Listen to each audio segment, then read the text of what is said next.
Euromotor Falcon 1 API, ang pangmalakasang adventure scooter ng Euromotor. Silipin po natin ito pong kanyang main headlight.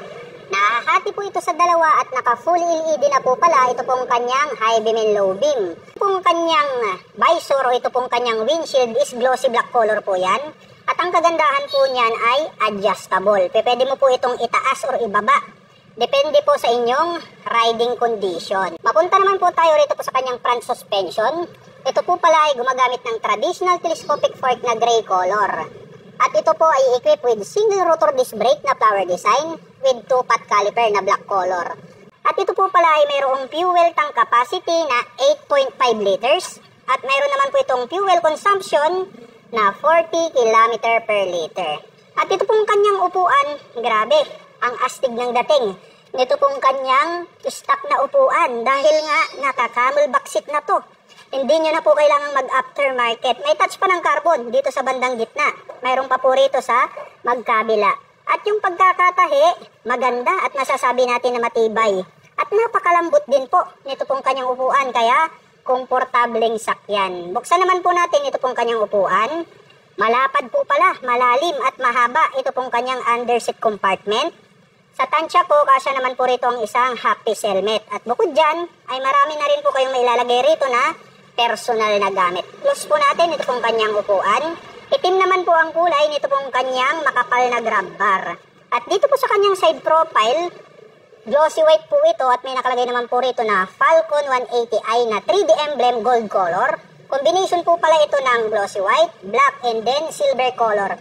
Nagkaroon po siya rito ng honeycomb design. At ito pong kanyang pillion board is mahaba po siya. At mayroon din po itong footrest extension.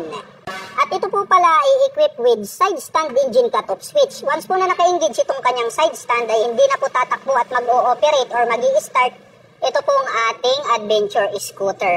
At ito naman pong kanyang pillion step para sa ating backrider is chrome color po siya, not fadable. Nagkaroon ng slot dito, pag binalik mo ay hindi mo po siya basta-basta masasagi. At ito naman pong kanyang CVT cover ay black color po ito. At may naka-intact naman po rito na Euromotor in white color. Itim din po ang kulay nito pong kanyang airbox cover. At may nakalagay naman po rito na ESP Plus, also known as Enhanced Smart Power Plus. Ito pong kanyang mga handle grip. At black color naman po, ito pong kanyang mga brake levers. At pagdating naman po sa kanyang ignition, ito po pala ay equipped with smart keyless system. Nandirito po yung kanyang keyless remote. At included na rin po pala rito yung kanyang fuel at set button. At mayroon po itong side pocket. May door dito na pwede nating buksan. Malalim din po ito pong kanyang front pocket. At kasya naman po rito ang isang mobile phones. At bukod dyan ay meron na rin po pala siyang integrated na USB Type-A port. Kaya kung mahilig kayong mag-adventure, saktong-sakto. Dahil pwede po kayong mag-recharge ng inyong mga mobile phones at gadgets anytime, anywhere. Mapunta naman po tayo rito sa likuran. Naka full LED na po ito pong kanyang tail light. Unique din po ng pagkakadesenyo dahil nagkaroon po siya rito ng parang pabilog na daytime running light. May 3 LED lights dito sa gitna at yan naman po yung kanyang brake light. Naka-pop up naman po ito pong kanyang mga LED na turn signals.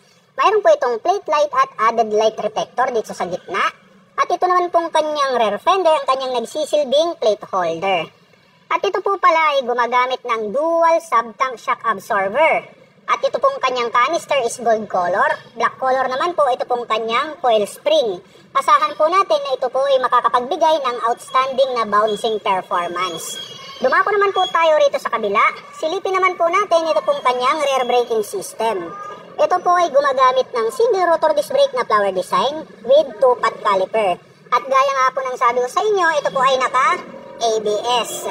At ito pong kanyang cash wheel is gold color. At ang sukat naman po ng kanyang gulong rito po sa likuran, ito po ay mayroong sukat na 130 by 70-13. At ito po ay naka-tubeless na. Mayroon na rin po itong integrated na mudguard para just in case po na madaan kayo sa maputik or basa na kalsada, ay hindi po matalsikan yung other body parts ng ating scooter ng dumi. At ito pong kanyang stock type, very sporty looks po siya. Combination po ito ng black, silver, and then nagkaroon pa ng touch ng carbon. Ito pong kanyang tip. At mayroon naman po itong single exhaust. At ito po pala ay gumagamit ng liquid cooled para po rito sa kanyang cooling system. At pag-usapan naman po natin ang kanyang engine specifications. Ang Euromotor Falcon ay meron po itong 180 cubic centimeter engine displacement. Naka single cylinder, single overhead cam, 4-stroke with 4 valve.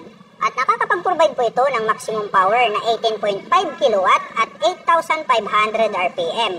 Habang nakakapagbigay naman po ito ng maximum torque na 17.2 Nm at 6,500 RPM. At ang presyo po ng Euromotor Falcon 180i ay nagkakahalaga po ito sa cash ng 129,900 pesos. At kung gusto mo naman pong kumuha ng hulugan ay kailangan mo pong mag-down payment ng 10,000 pesos. At meron naman po itong 5,736 pesos sa loob po yan ng 3 taon.